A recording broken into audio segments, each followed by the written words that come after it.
안녕하세요. 공개클리닉 웰 박민설입니다. 벌써 여기저기서 단풍이 시작됐다는 뉴스 들려오죠. 우리 부산 경남 지역에도 이제 다음 주면 지리산쯤부터 단풍이 또 절정이라고 하는데 이때쯤 단풍 구경하러 산행 많이들 계획하실 겁니다. 근데 건강 지키기 위해서 또 단풍 구경하기 위해서 등산 갈 때도 우리 건강을 위해서 또 지켜주셔야 하는 것들이 꼭 있는데요. 등산 가방은 몸무게의 10%를 넘지 않게 좀 가볍게 꾸리시는 게 좋고요. 전문가들이나 쓰는 거 아니야 하는 이 등산 스틱은 웬만하면 챙겨주시는 게 좋다고 합니다.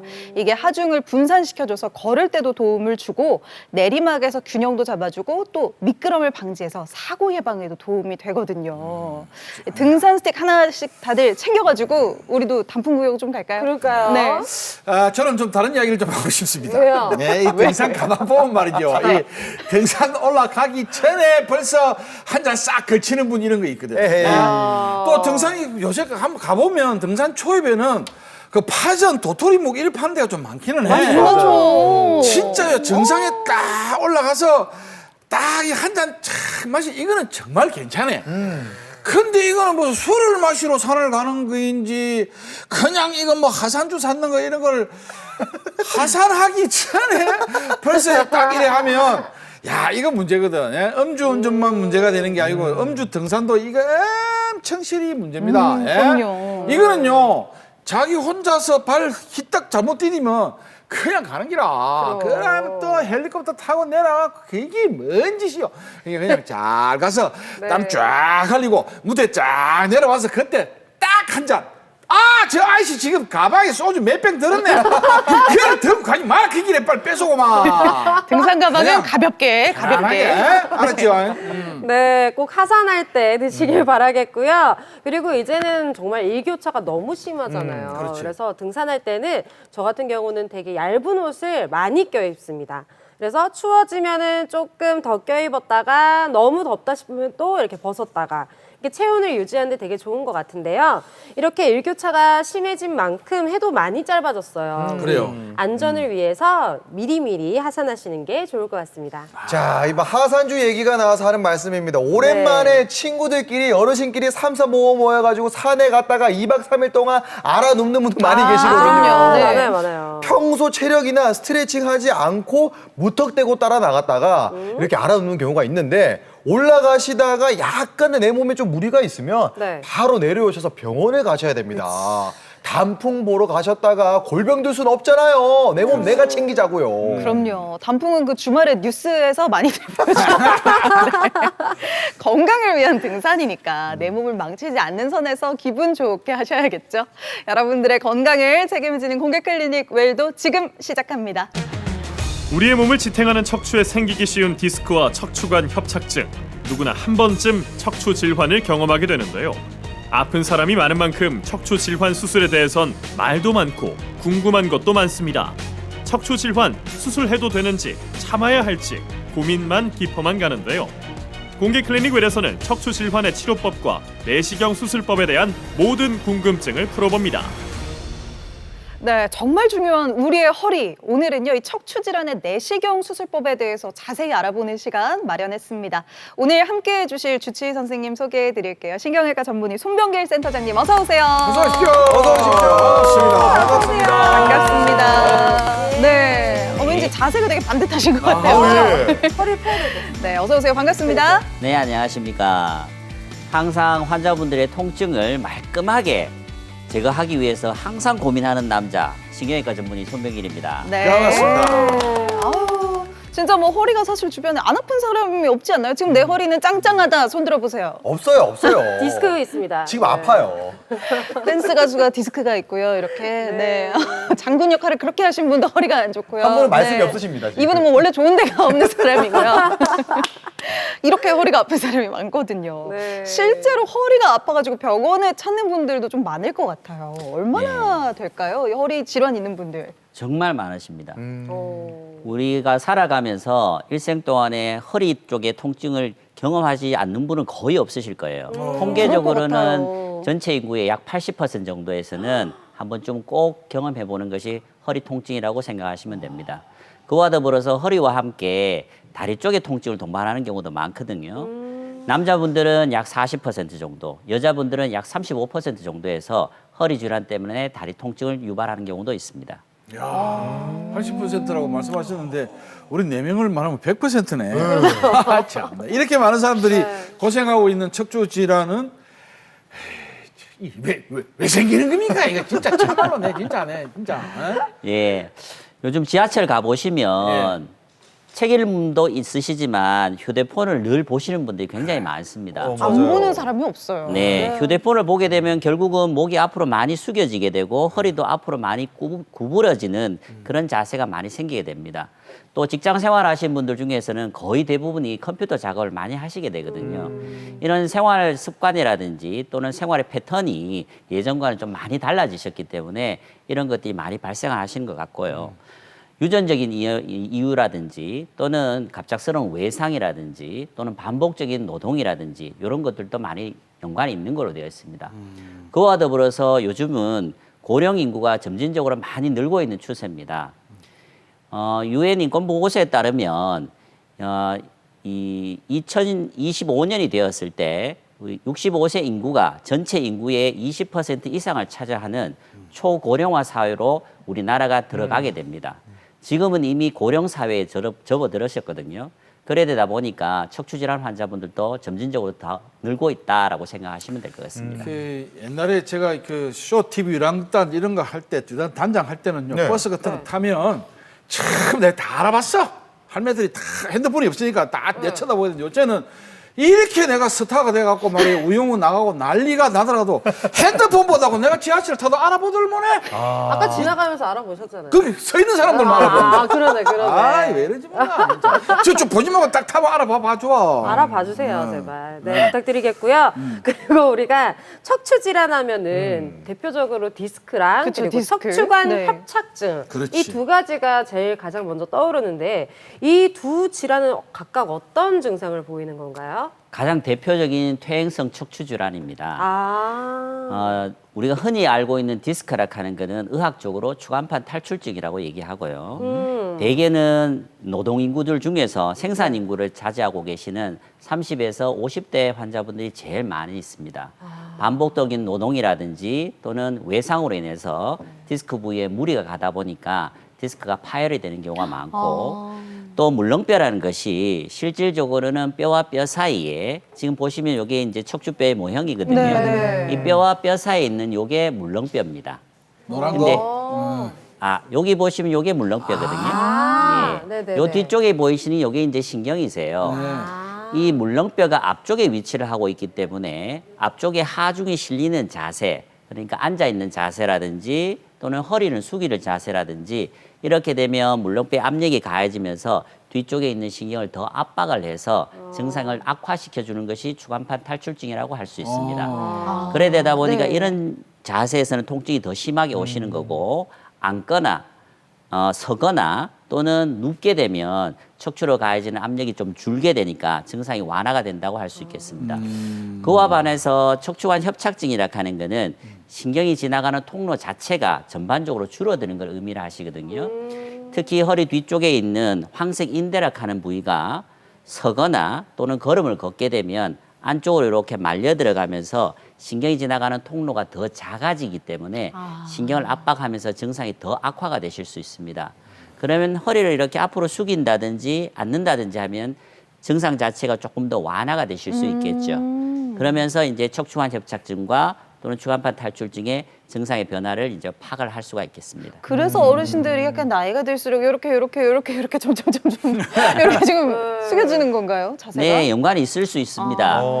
아무 증상이 없으신 분들, 특히 이제 70세가 넘으신 분들은 그분들의 사진을 이제 모셔오셔가지고 사진을 찍는다 그러면 아무 증상이 없으신데도 불구하고 50% 정도에서는 영상학적으로는 척추관 협착증을 동반하고 계십니다. 그리고 나이가 들어가시게 되면 뒤에서 잡아주고 있는 척추 기립근의 근육량이라든지 또는 근육의 질이 자꾸 떨어지시기 때문에 허리가 자꾸 앞으로 기울어진다라고 생각하시면 될 것 같습니다. 그래서 보면은 보통 이렇게 유모차를 끌고 다니시는 경우도 아, 그쵸. 맞아. 종종 보기도 하거든요. 네, 맞아요. 아니 그럼 이제 디스크나 척추관 협착증 같은 경우에는 치료법이 비슷한지도 궁금하고요. 네. 이 연령이라든지 증상에 따라 또 치료법이 또 다른가요? 나이에 따른 구분은 있기는 하시지만 실질적으로 치료하는 방법에 있어서는 크게 차이는 없습니다. 대개 우리가 흔히 허리가 아프시면 제일 먼저 하는 게 쉬시는 거잖아요. 네. 휴식을 취하는 것이 뒤쪽의 근육을 갖다 이완시켜 주는데 상당히 도움이 많이 되시기 때문에 휴식을 취하는 것이 굉장히 도움이 되실 수 있고요.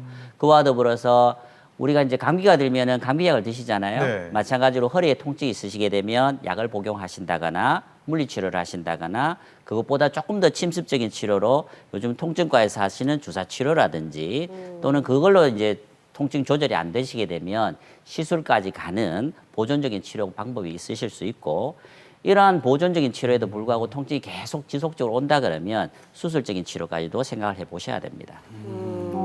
그럼 약간 쉴 때 누워 있는 게 가장 좋은 건가요? 누워 있는 것이 허리 쪽에 가해지는 스트레스가 가장 적거든요. 그래서 누워 계실 때는 돌아 눕든지 바로 눕든지 아무 상관은 없습니다.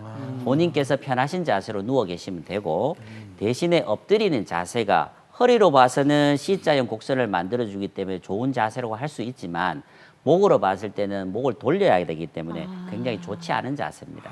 그래서 엎드리는 자세는 될 수 있으면 피하시는 게 좋습니다. 네. 이런 것도 핑계로 집에서 누워만 있으면 안 됩니다. 네. 움직이세요. 그러려고 살짝 물어봤는데 그러니까. 네, 안 되겠네요. 바로 딱 차단했죠? 우리의 척추 진짜 이게 소중하게 잘 지켜줘야 될 것 같거든요. 근데 척추 안 좋은 사람, 좋은 사람 찾아보기가 힘든 만큼 이 안 좋은, 잘못된 상식들도 우리가 참 많이 알고 있는 것 같습니다. 이 시간 제대로 팩트 체크 한번 해볼게요. 척추 질환에 대한 오해들 한번 풀어보도록 하겠습니다. 자, 먼저 첫 번째 팩트 체크부터 시작해볼게요. 첫 번째입니다. 허리 디스크 환자는 하루 종일 서서 일해도 괜찮다. 괜찮다. 그다음 하루 종일. 하루 종일. 야, 요게 한 좀 달 아니어도 애매하네. 힘들 것 같은데. 아까 그 디스크 증상 중에 대표적인 것들이 뭐 숙일 때 증상이 악화된다. 앉아 있을 때 통증이 악화된다. 서 있을 때 시작됐나요? 완화된다. 자, 하루 종일 하나. 서서 일해도 괜찮다. 그렇지만 하나, 둘, 셋. 예. 참, 사실 저는 정했어요? 요건데 네. 하루 종일 때문에 요래 할까 싶기도 한데요. 제 기억에는 앉아 있는 거 이런 거보다도 서 있는 경우에 허리 하중이 좀 적게 간다고 했기 때문에 아무래도 서서 일하는 게 좀 낫지 않을까. 근데 하루 종일이기 때문에 요게 요래 할까 요래 하고 있습니다. 예. 제가 왕년에 알바 참 서서 하는 거 많이 했었거든요. 네. 그래본 경험자로서 제가 그때부터도 허리가 좀 안 좋았어요. 디스크가 살짝 있었는데 서서 일하면은 나중에 시간이 갈수록 아파가지고 이 통증을 견딜 수가 없어요. 서 있으면 다리가 아픈 게 아니고 허리가 아프더라고요. 네. 근데 내가 알기로 그 서 있을 때의 허리 아픈 거는요. 네. 좀 높은 구두를 신거나 자기 아니죠. 발에 편하지 않은 걸 신어서 그렇지. 운동화 신고 있었어요. 그래, 서빙할 잘했어. 때여가지고. 잘했어. 네, 그래가지고 그때의 기억 생각하면은 아닌 것 같아요. 그래요? 저는 전제가 없어. 약간 저 이걸 하고 싶었는데 디스크 환자는 하루 종일 서서 일해도 월급만 많이 주면 괜찮다. 했을 때 이렇게 하려고 그랬는데 오, 그 전제가 팩트인데? 없어가지고 선생님이 아무래도 아프면 많이 돈을 많이 누워있으라 주면 그랬어요. 허리가 끊어져도 된다. 저는 많이 주면 괜찮다고 생각했는데 네. 뭐 그런 게 없으니까 시급 얼마까지 됩니까? 저는 그거는 따로 현명하시죠. 네. 1호까지 괜찮아요, 1호. 알겠습니다. 자, 볼게요. 진짜 허리 디스크 질환 있으신 분들, 서서 일하는 분들도 많을 것 그래, 같은데요. 많잖아. 정답은요, 선생님? 그렇지. X입니까? X입니다. X 맞자. 그치. 네, X입니다. 말씀하신 것처럼 네. 앉아서 하는 것보다는 서서 하시는 것이 허리로 가해지는 스트레스가 적은 것은 분명하지만 네. 하지만 동일한 자세를 반복적으로 하시는 것 자체가 근육의 피로감이 누적이 될 수밖에 없고 허리로 가해지는 스트레스가 계속 지속적으로 가해지기 때문에 디스크 환자분들도 자세를 자주 바꾸어 주신 것이 도움이 되실 수 있습니다. 하루 종일에서 틀렸네. 맞네. 그래요. 지난번 네. 주에 이제 나오셨던 의사 선생님은 앉아서 일하지 않고 탭을 높여서 서서 일하는 분도 계셨잖아. 그러니까요. 맞아요. 이렇게 그 계속 하루 종일 이런 게 아니라 자세를 자꾸 변화시키는 게 중요한 거네 네, 오히려. 아, 우리도 서서 녹화합시다. 그래 합시다. 잠깐 일어나서 하고 앉아서도 하고. 안 그래 좀 누워서 일을 할까? 아니요. 이러면은 이제 허리가 이게 제일 안 좋은 자세 아닌가요? 이렇게 이거 허리 이런 비틀면. 이거 네. 진짜 안 좋을 것 같아요. 허리가 틀어지는 것 자체는 굉장히 좋지 않은 아, 신경. 예. 아, 똑바로 앉아가지고 꼿꼿이 예, 세워서. 그럼요. 네, 두 번째 팩트 체크 들어가 보겠습니다. 도수 치료로 허리 디스크를 완치시킬 수 있다. 아 이거 이게 또 하루 종일 비슷한 말이네. 완치 이런 거. 아. 디스크에 완치가 있을까 싶기도 하고. 그래서 또 도수 치료 이거 시원해가지고. 그러니까요. 요거 자주 받는 분들 많으시거든요. 자 하나 둘 셋. 헤이. 아, 이거는 뭐 무조건 X입니다. 이거는 예. 도수 치료를 믿는 분들이 좀 계시네요. 아니 네. 도수 치료로 허리 디스크를 완치시킬 수 있으면 우리 전국에 있는 도수 치료에 다 저기 문 닫아야 됩니다. 예, 이게 약간 완화해 줄 뿐이지 조금씩 조금 늦춰주거나 완화해 줄 뿐이지 예, 뭐 완치는 안 될 것 같다. 예, 그렇습니다. 이게 단계의 차이인데 이게 완전 초기 있잖아요. 이제 갓 발병했을 때 그때 이제 도수치료를 이렇게 치고 나가면은 이게 완치까지도 가능하다. 하지만 그 선을 넘는 어떤 단계가 존재할 것이다. 저는 이렇게 생각하거든요. 아 그렇지. 나도 이제 그 정도. 네. 예. 근데 막 네. 우리 뭐 답이 전혀 상관없고 기분이 나빠요. 막 그래 쳐다보고. 아니 뭔가 이게 약간 도수 탐탁지가 않아 치료가 보여. 말이죠. 네. 왜 그래요? 받아보신 분들 없어요? 없어. 네. 아 진짜? 받아봤어요? 추나는 받아봤나요? 추나는 많이 받아봐. 다른가요? 저는 안 받아봐가지고. 아, 받아봤어요? 아니 저도 안 받아봐서 궁금해가지고 기다리고 있었거든요. 이렇게 뭐 그냥 다들 겉도는 얘기만 하시고 뭐 이렇게 그런 것 같아요. 싹 그렇게 뭐 이렇게 빨리 그냥 진행해 볼게요. 아, 나는 네. 기동량이야. 알겠습니다. 도수 치료 저도 궁금해가지고 답이 좀 궁금하네요. 아, 센터장님 정답은요? 그렇죠. 되는구나. 저는 긍정적인 사람인데 오늘 X가 자꾸 나와요. 아, 그러네. 지금 상당히 부정적인 보이시네요. 느낌이 지금 가득합니다. 네. 네. 디스크나 협착증은 완치가 없다고 생각하시면 됩니다. 아. 단지 증상이 좀 좋아지셔서 생활을 할 수 있는 수준까지 돌아간다는 걸 의미하는 거지 튀어나왔던 디스크가 안으로 들어가는 경우는 거의 없습니다. 또 척추관 협착증으로 인해서 신경이 좁아졌던 구멍이 네. 다시 넓어지는 경우도 거의 없다고 생각하시면 되고 감기가 한번 걸리신 분이 평생 감기가 안 걸리는 건 아니시잖아요. 그쵸, 그쵸. 마찬가지로 허리 질환을 한번 앓으셨던 분들, 특히 디스크라든지 또는 협착증이 계셨던 분들은 증상이 조금 완화가 되시는 거지 그 원래 갖고 있던 질환 자체가 좋아진 건 아니라고 생각하시면 되고요. 도수 치료라는 거는 이 척추라든지 관절이라든지 그 주변을 싸고 있는 근육 부위를 부드럽게 만들어줘서 기능적으로 또 통증을 조금 완화시켜주는 정도라고 생각하시면 될 것 같습니다. 도수 치료의 효과가 없는 건 아니지만 일단 디스크의 완치. 완치라는 거를 기대하기가 좀 쉽지가 않네요. 네, 맞습니다. 알겠습니다. 아, 그럴수록 뭔가 더 허리 이렇게 좀 펴게 되죠. 아, 다시 돌아올 수 없다고 쉽지 하니까. 네. 자, 마지막 팩트 체크 들어가 보겠습니다. 척추관 협착증과 골다공증은 연관이 있다. 아, 오늘 여러 번 야. 실현에 빠지게 만드네요. 요거 둘 다 좀 어르신들이 많이 생기는 네. 그렇죠, 그렇죠. 그런 좀 질환 아닐까요? 연세가 있을수록. 아, 이거 요새 진짜 이거 안 맞네. 한번 들어볼게요. 완전 엉뚱한 걸 알고 있네. 하나, 둘, 셋. 네, 진짜 오늘 이거 X 아니면 다음 주에 다시 또 나온다. 아니 오늘 우리 큰일이네. 다들 정답률이 지금 너무 안 좋아요. 분발해야 진짜 돼요. 진짜 안 좋네요. 저 같은 경우는 그럼 먼저 말씀을 드릴게요. 혼자 오니까 아무래도 어르신 분들이 많이 그쵸, 생기는 그쵸. 질환이다 보니까 골다공증도 뭡니까? 이게 뼈가 약해져가지고 생기는 질환 아닙니까? 그러면은 뼈가 약해지면 아무래도 압박을 더 많이 받게 되고 척추 사이 간격이 더 심하게 압박을 받게 되면은 더 안 좋아지지 않을까 하는 생각이 자신 없게 들긴 하는데 아닐까요? 정답은 이따 말씀드리겠습니다. 네. 아니, 약간 자신이 없어 보이는 것 네, 같은 그런 느낌이 좀 드는데 또 X로. 골다공증은 네. 뼈가 좀 약해지는 거잖아요. 그쵸. 네. 근데 이제 우리 이제 척추 협착증은 많이 썼기 때문에 좀 이렇게 휘어지는 거지 않습니까?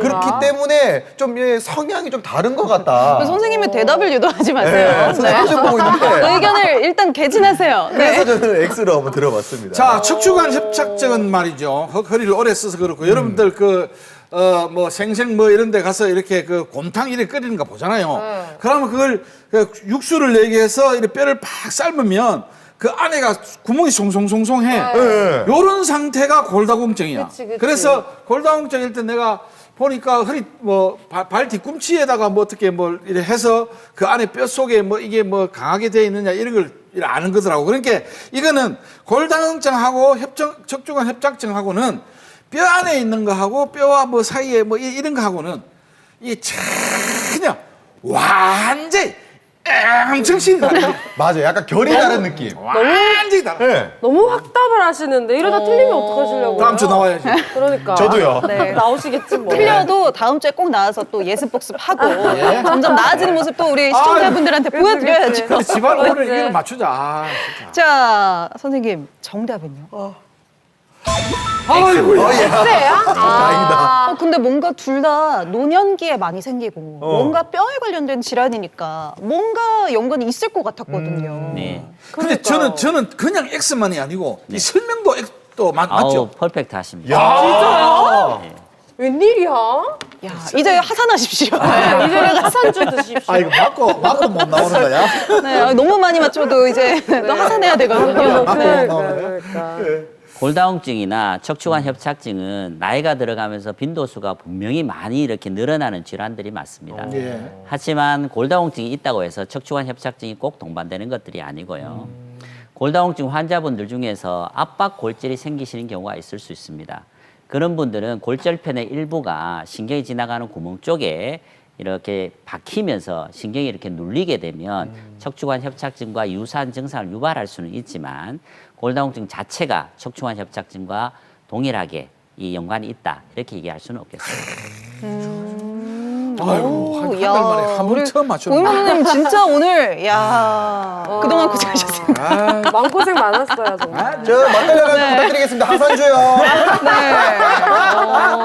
네, 척추 관협착증은 이게 뼈의 문제가 아니고 신경의 네. 문제인 거. 그러니까요. 네, 알겠습니다. 척추 질환에 대한 팩트 체크 여기까지 마무리하겠습니다.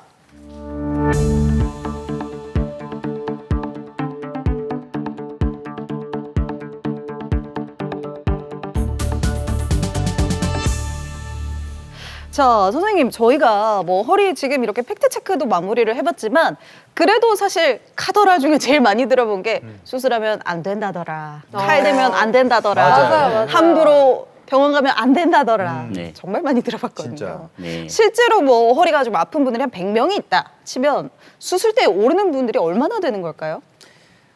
저희 외래 환자분들 중에서 거의 수술하시는 분은 한 2 내지 3% 정도. 예. 100명이 한 두세 사람. 예, 2명 내지 3명 정도. 그 정도라고 생각하시면 되는데, 문헌에 따라서 조금씩 다르긴 하시지만 요즘은 조금씩 늘고 있는 추세라고 얘기합니다. 왜냐하면 아까 말씀드렸던 초고령화 사회로 지금은 이렇게 진입을 하고 있는 그런 시기고, 이제 연세가 많으신 분들이 퇴행성 척추 질환들을 많이 갖고 계시기 때문에 또 그런 분들이 많이 생존하시다 보니 퇴행성 척추 질환으로 인해서 수술하는 빈도수는 점진적으로 늘고 있다고 합니다. 특히 1980년대하고 2000년대를 비교해 보면 척추 수술 건수는 한 3배 정도로 늘었다고 합니다. 네. 하긴 뭐 수술 기술도 엄청나게 많이 발전을 했을 거고요. 네. 네. 또 이제 살다 보면 제일 많이 듣는 그런 부분에서 예, 간단하다 어짜다 수술이라는 게 이제 시술 이런 이야기도 많이 하고 이제 여기서 이제 하나 중요한 게 시술하고 수술 하느냐 뭐 이 수술 이 시술은 명확하게 여기 시술 수술은 여기 시술 무슨 차이로 나눠질까요? 칼을 정확하게 되냐 안 되냐 예? 차이 아닌가요? 칼 된다 안 된다 이 차이입니까? 정확하게 알고 계십니다. 예. 가장 큰 기준이 되시는 것이 절개를 했다 안 했다라고 생각하시면 됩니다. 정말 정확하네요. 네. 네. 오. 시술이라 하는 것은 절개창이 없다고 생각하시면 되고 수술이라 하는 것은 절개창을 내어서 병변 부위를 제거를 하는 것을 수술이라고 생각하시면 됩니다. 근데 외래에 제가 환자분을 보다 보면 다른 병원에서 시술을 얘기 듣고 오셨거든요. 근데 상처를 보면 수술을 받으신 분이세요. 네. 그래서 본인께서 시술을 받으신 건지 수술을 받으신 건지도 잘 모르신 분들이 많습니다. 그리고 요즘 보면 척추 내시경 요렇게만 말을 하고 수술인지 시술인지 얘기를 안 해주시는 분들도 많거든요. 척추 내시경은 수술입니다. 이게 구멍가가 내시경으로 들어가는데도? 요만큼 한다 수술입니다. 그러고 뭐 회복도 빠르고 뭐 당일 퇴원 막 이런 얘기를 하니까 네. 시술인가 보다 이렇게 생각하는 분들이 많을 것 같아요. 네, 맞습니다. 아, 수술이구나. 예.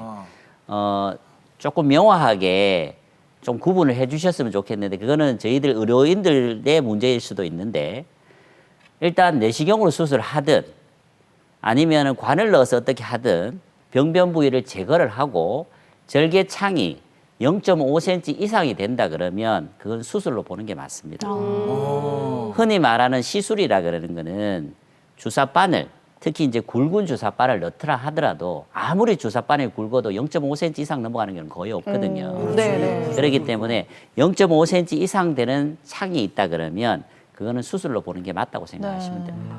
그래 같은 맥락으로 쌍꺼풀도 수술이에요. 자꾸 이렇게 시술이라고 하더라 사람들이. 그렇지 않겠어요? 그렇지 않을까. 그래. 아무튼 칼집이 많이 나잖아. 그래서 한 거야? 아주 나는 안 했으니까 안 했을 잘 됐다. 거야. 한 친구들이 우겨가지고 자기는 시술이라고 억울해서 그런데 그럼 다들 보통적으로는 약물 치료나 도수 치료 같은 시술 치료를 원할 것 같은데 네. 이 디스크나 이 척추관 협착증 같은 경우에는 이 뭐랄까요? 이 보존적 치료가 가능한지도 궁금합니다. 그래, 그래도 뭐 쉽잖아. 네. 예, 대부분의 환자분들은 보존적 치료로 대부분 좋아지십니다. 그런데 이제 알고 계셔야 될 것이 주사 한 대 맞는다고 요즘 유튜브 보시면은 10분 만에 좋아져요. 10분 만에 좋아지지 않습니다. 아니에요. 주사 한 대 맞는다고 좋아지지 않습니다. 예.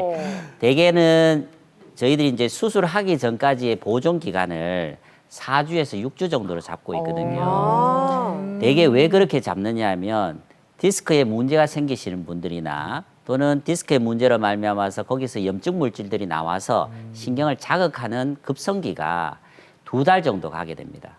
그래서 그 2달 정도를 보존적 치료를 잘 하시게 되면 급성기에서 만성기로 넘어가시게 되고 그러면 수술 아닌 방법으로도 충분하게 통증을 조절하실 수가 있습니다. 4에서 6주면 10분이랑은 정말 차이가 있네요. 네. 그러면요, 이런 다양한 시술법 그리고 또 보존술들이 있음에도 불구하고 수술을 할 수밖에 없는 분들, 이런 분들은 어떤 분들인가요?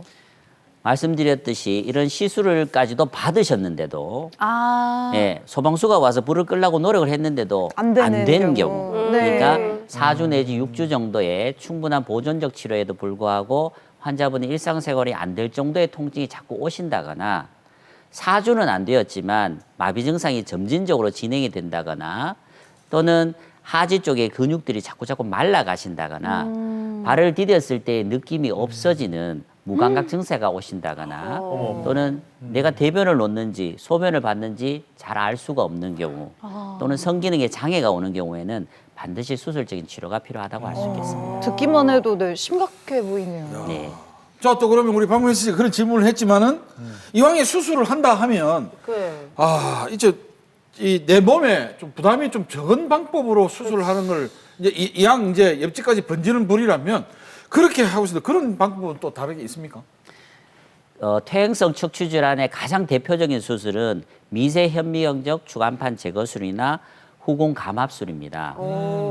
현미경 다 아시죠? 네, 학교 네. 다니실 때 작은 물체를 크게 크게 이렇게 배율을 만들어서 자세히 보게 하는 것이 현미경입니다. 그런 현미경을 환자의 등 부위에 절개창을 낸 다음에 현미경을 넣어서 그 부위를 확대해가지고 병변 부위를 제거를 하는 것이 미세 현미경적 주간판 제거술이나 후공 감압술입니다. 하지만 현미경을 일단 넣으려 그러면 현미경을 이렇게 볼 수 있는 창을 만들어야 되기 때문에 마취 자체가 조금 깊이 들어가야 됩니다. 그래서 전신 마취를 하거나 척추 마취를 해야 될 필요성이 있으시고요.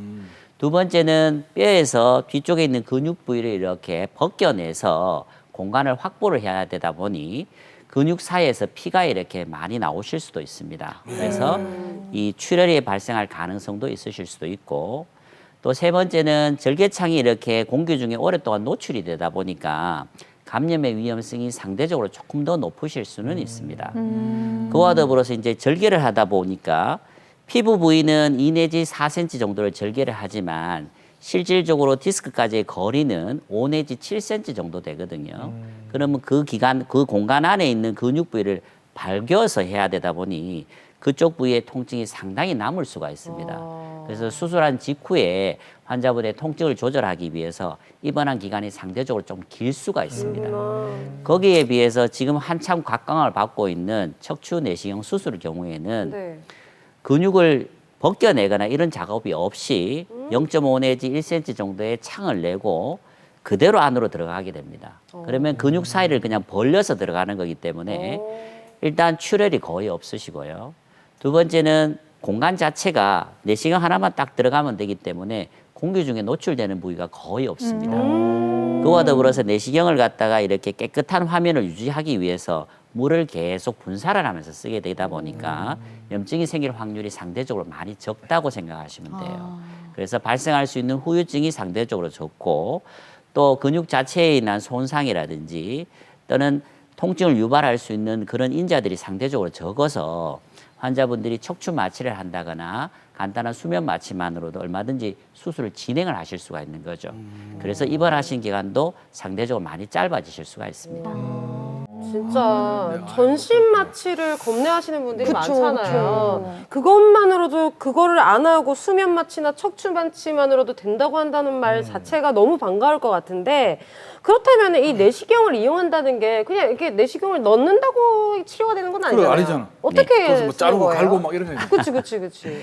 네, 요즘은 광학 기술이 굉장히 많이 발달이 되고 네. 수술 기법들이 많이 좋아지다 보니까 네. 그 내시경이 들어있는 곳 안에 네. 구멍이 들어있습니다. 에? 구멍이 있습니다. 구멍이요? 예, 그 구멍을 통해서 드릴이 들어가기도 하고 펀치가 들어가기도 하고 집게가 들어가기도 해서 그 부위를 통해서 충분하게 병변 부위를 감압을 하기도 하고 터져 나온 디스크를 제거를 할 수도 있습니다. 아니 요즘 그 대세가 최소 침습이라고 하더라고요. 그래서 최소 침습인 이 뭐 내시경 수술을 하게 되면은 장점이 어떤 게 좀 있을까요? 아까 말씀하신 것처럼 일단 전신 마취에 대한 위험성이 상대적으로 적다 보니 나이가 많으신 분들이라든지 네. 내과적인 질환이 있으신 분들이라든지 특히 혈액 투석하는 환자분들이 요즘 굉장히 많으세요. 당뇨가 워낙 많이 생기다 보니까 혈액 투석하는 환자분들도 굉장히 많고 혈액 투석 환자분들 같은 경우에는 염증이 굉장히 무서운 질환이 되실 수 있습니다. 잘못하면은 폐혈증에 빠져서 사망까지도 하실 수 있거든요. 그래서 내시경이 그런 위험성이 상대적으로 적다 보니까 내과적인 질환이 있으신 분들한테도 접근할 수 있다는 것하고 그다음에 전신 마취에 대한 위험성이 적다는 것하고 절개창이 적다 보니 실질적으로는 한 1cm 정도의 상처가 있지만 시간이 지나고 나면 다 사라져 버립니다. 네. 그러면 여자분들이 상처가 있는 것과 상처가 없는 것에 미용적인 측면에서도 상당히 차이가 있으실 수 네. 있고 그렇죠. 또 한 가지는 근육 부위를 절개하는 것이 아니고 그대로 뚫고 들어가니까 네. 근육 손상이 거의 없으셔서 수술 후에 통증이 굉장히 적닥하는 것이 굉장히 큰 장점이 될 수 있습니다. 그리고 미세 현미경 수술 같은 경우에는 아까 출혈이 있을 수 있다고 말씀을 드렸는데 내시경 수술 같은 경우에는 출혈이 거의 없습니다. 그런데 척추관 협착증이 한 마디에만 있으신 분뿐만 아니라 2마디, 3마디 있는 경우도 있으시거든요. 그런 경우에는 출혈량이 상당히 많으실 수 있습니다. 그래서 그런 경우에는 수혈을 해야 될 수도 있는데 내시경 수술 같은 경우에는 지금처럼 팬데믹 있으면 헌혈 인구가 굉장히 많이 줄으셨거든요. 아, 맞아요. 그러니까 뉴스에도 많이 수혈을 나오고. 받고 싶지만 수혈을 받지 못하는 경우가 굉장히 있을 수 있는데 무수혈 수술에 해당이 됩니다. 네, 그래서 수혈로 인한 합병증도 없다고 생각하시면 되고 피를 못 구해서 수술을 해야 될까 말아야 될까 고민할 필요도 없다라고 생각하시면 됩니다. 장점이 많구나. 그렇네요. 네, 이렇게 들어보니까 참 내시경 수술, 시술이 아니고 이제 수술이라고 해서 걱정을 했는데 네. 생각보다 장점이 많아서 실제로 어떻게 이루어지는 건지도 좀 궁금하실 것 같습니다. 저희가 실제 그 환자분의 이야기를 화면에 담아봤거든요. 영상 만나보겠습니다.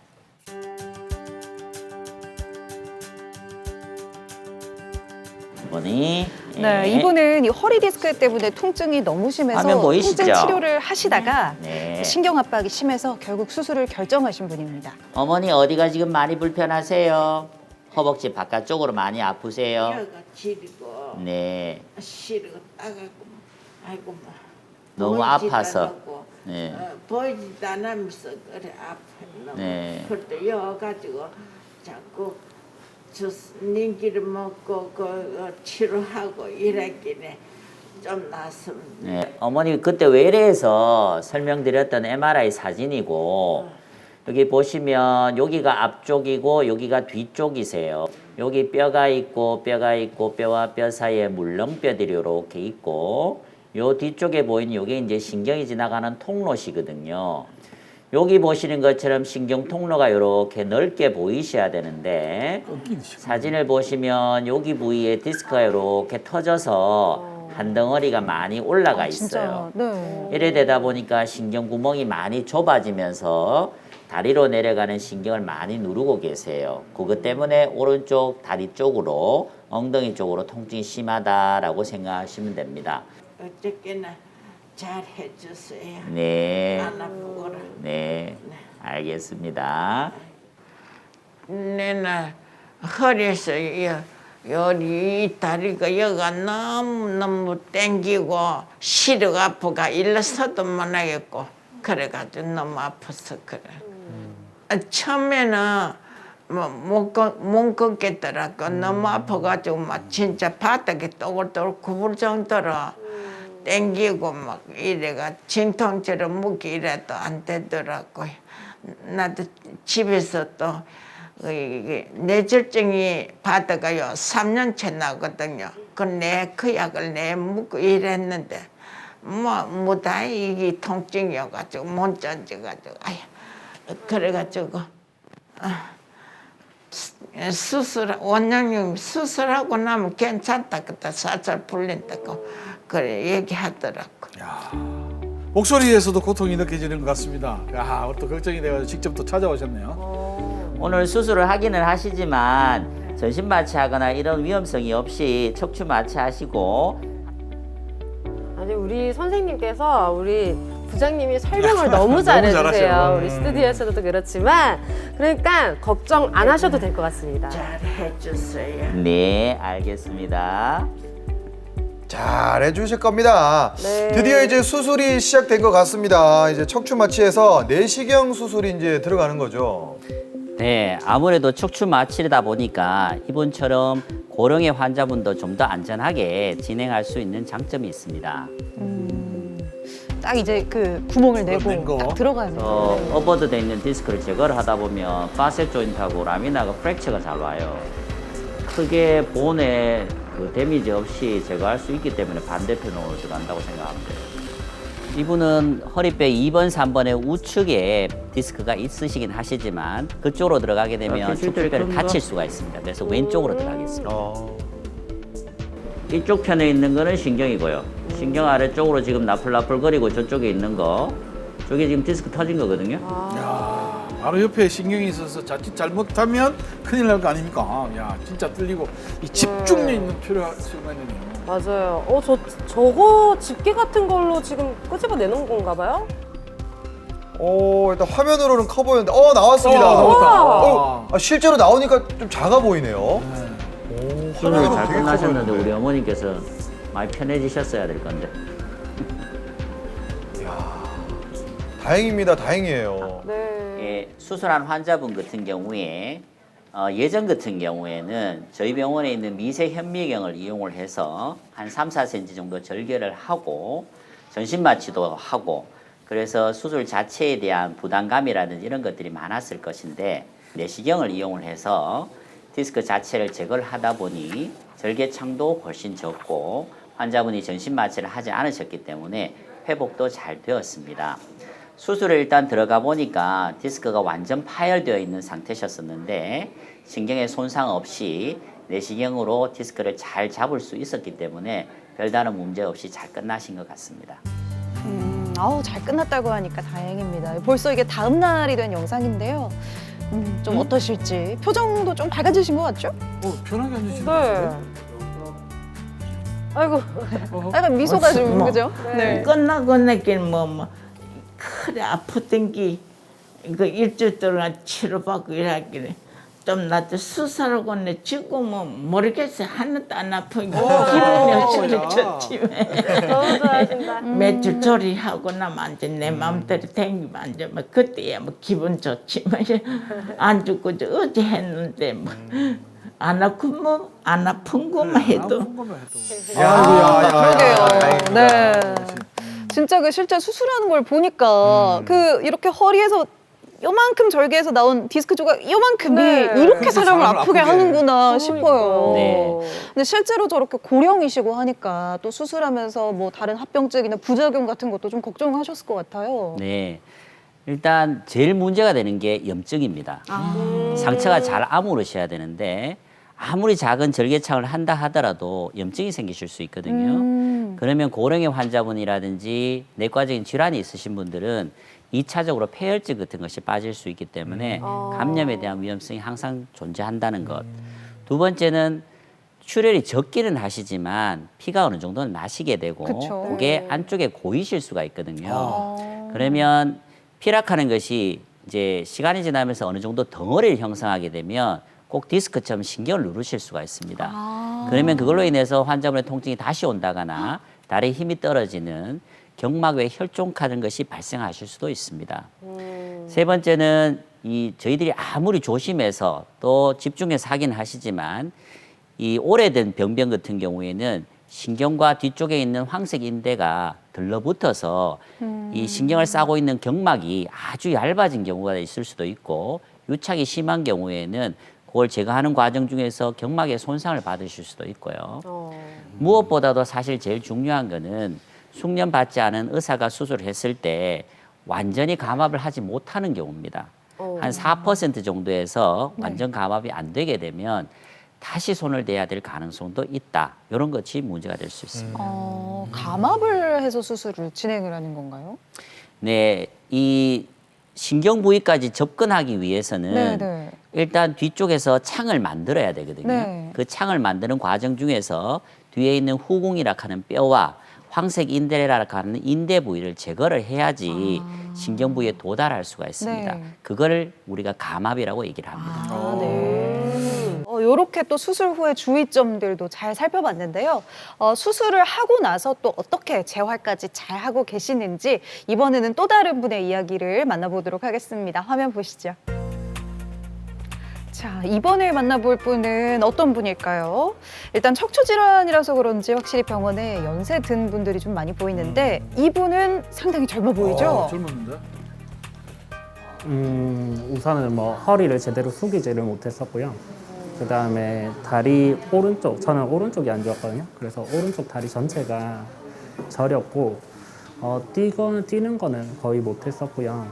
걷는데도 조금 저려서 좀 오래 걸으면 앉아 있거나 누워 있다가 다시 걸을 수 있었고, 그다음에 기침하거나 하면 허리 쪽이 좀 많이 아팠었고요. 네, 기침할 때도 통증이 있었고, 뭐 무거운 거 들거나 이런 거 전혀 못했었고, 좀 힘들었던 게 종아리 근육이 양쪽이 크기가 달랐었어요. 네, 이쪽에 힘을 많이 못 주다 보니까 오른쪽 종아리 근육이 지금도 조금 차이가 아직 있긴 하거든요. 근데 근육이 좀 죽어가지고, 네. 야, 기침을 해도 허리가 아프다. 야, 진짜 양쪽 다리가 다 차이가 있어요. 요즘은 좀 어떠세요? 요즘 뭐 일상생활하는데 전혀 문제가 없습니다. 네. 오른쪽 다리 힘은 좀 어떠세요? 많이 돌아왔고 요즘 뭐 뛰는 거나 뭐 걷는 거 이런 것도 전혀 이상이 신발 한번 없더라고요. 벗어보실까요? 네. 힘 꽉 주시고요. 예, 좋습니다. 예전에 힘이 좀 많이 없으셨는데 네. 지금은 거의 돌아오신 거거든요. 네네. 거의 정상이신 것 같아서 이제 뭐 달리기를 하신다거나 일반적인 운동 같은 것들은 뭐 제한 없이 다 하셔도 별 문제는 없으실 네. 것 같습니다. 여기 사진 보시면 척추의 옆면을 이렇게 찍어놓은 MRI라고 생각하시면 네. 되고 이게 앞쪽이고 여기가 뒤쪽입니다. 여기 뼈가 있고 뼈와 뼈 사이에 물렁뼈들이 이렇게 있고 보시면 요추 4번하고 5번 부위에 디스크가 상당히 심하게 터져서 이렇게 밑으로 흘러져 내려와 있는 이런 모양이 보이세요. 그리고 이제 수술한 직후에 저희들이 그때 당시에 사진 찍었는 거고 지금 보시면 신경이 누르고 있던 요 디스크들이 이렇게 제거가 되면서 신경구멍이 이렇게 많이 넓어져 있는 그런 모양이 보입니다. 이제 흔히 말하는 공으로 하는 운동, 네. 골프라든지 볼링이라든지 테니스라든지 야구나 네.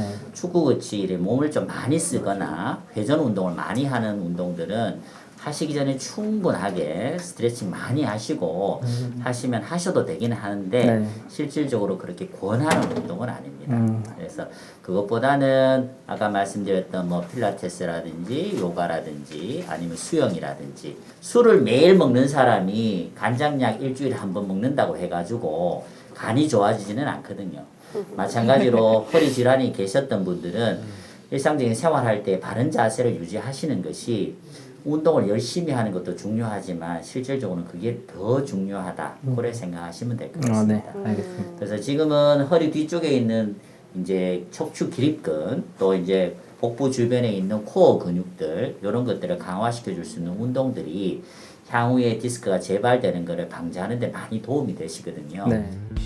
네, 저렇게 이렇게 추천해 주시는 운동들을 가지고 매일매일 운동을 하면은 많이 도움이 되겠네요. 저 물리치료사분들 너무 좋습니다. 이게 진짜 그래요? 아픈 부위를 귀신같이 알아내셔가지고 풀어주시거든요. 오.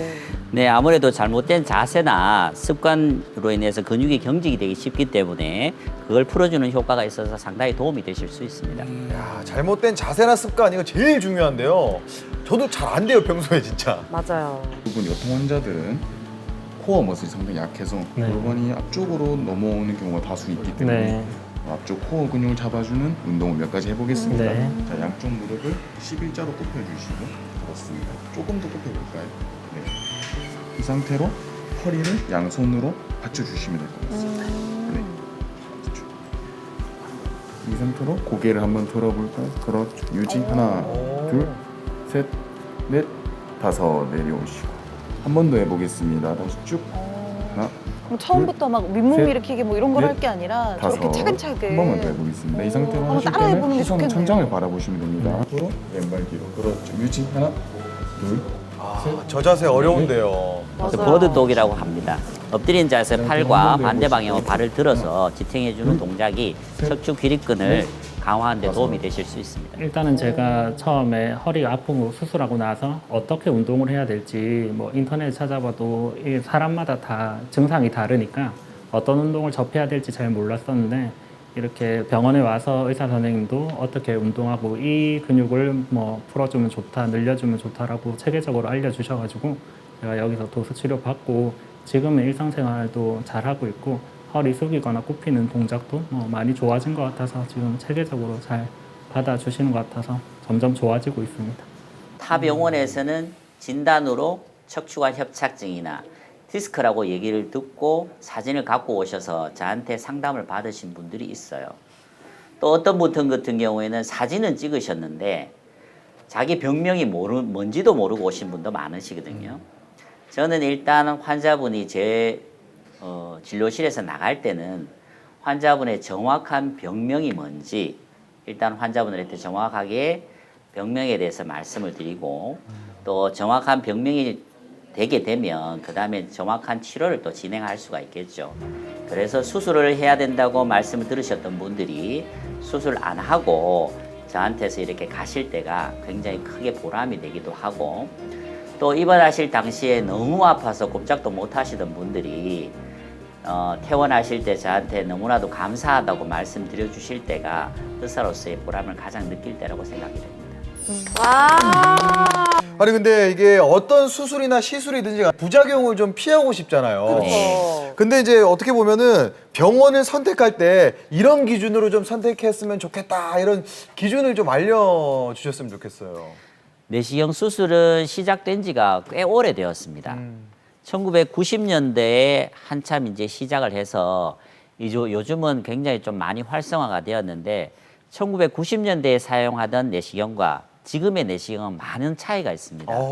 그러니까 최근에 아까 말씀드렸던 그 구멍을 통해서 여러 가지 기구를 갖다 사용할 수 있는 내시경이 일단 갖추어진 병원인지 일단 척추 내시경의 시스템이 되어 있는 병원인지를 일단 확인을 하시고요.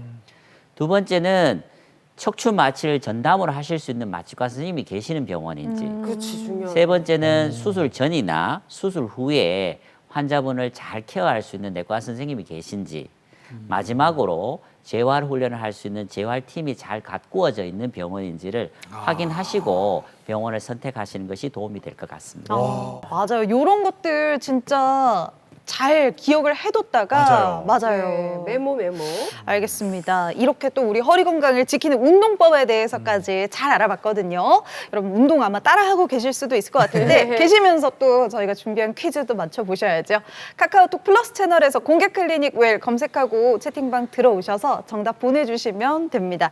자, 오늘도 퀴즈 준비되어 있습니다. 다미 씨 퀴즈 주시죠. 네, 척추 질환의 최초 침습 수술인 내시경 수술은 정말 여러 가지 장점이 있어서 최근 각광을 받고 있습니다. 다음 중 내시경 수술의 장점이 아닌 것은 무엇일까요? 보기 시작. 자, 보기 드리겠습니다. 1번 빠른 회복, 2번 작은 수술 부위, 3번 적은 후유증, 4번 나이 제한되도록 하겠습니다. 띠용. 민증 필요한가요? 나이 얘기하면 또 우리 고쌤 서럽지 않으십니까? 아까 그 말씀하셨잖아요. 디스크는 젊은 연령 뭐 30대에서 50대라는 이야기, 척추 협착증은 고령 50대. 이거는 음서. 이건 음서. 이건 나이. 음서. 이렇게 직접적으로 한다고? 이쯤 되면 그냥 다 드리는 것 같은데. 네, 여러분들의 정답 참여 기다리겠습니다. 추첨 통해서 푸짐한 선물도 보내드릴게요. 척추 질환을 한 번이라도 겪는 사람이 전체의 80% 정도 된다고 했었죠. 나뿐만이 아니네 하고 위안 삼지 마시고요. 나는 안 아픈데 하면서 20% 안에 들었다는 그런 건강한 자부심 가져보셔도 좋을 것 같습니다. 남은 한 주 동안도요, 허리 건강 비롯해서 건강에 좋은 즐거운 시간 보내시고요. 저희 공개 클리닉 웰은 다음 이 시간에도 건강 소식들 모아서 인사드리도록 하겠습니다. 오늘도 함께 해주신 여러분 고맙습니다.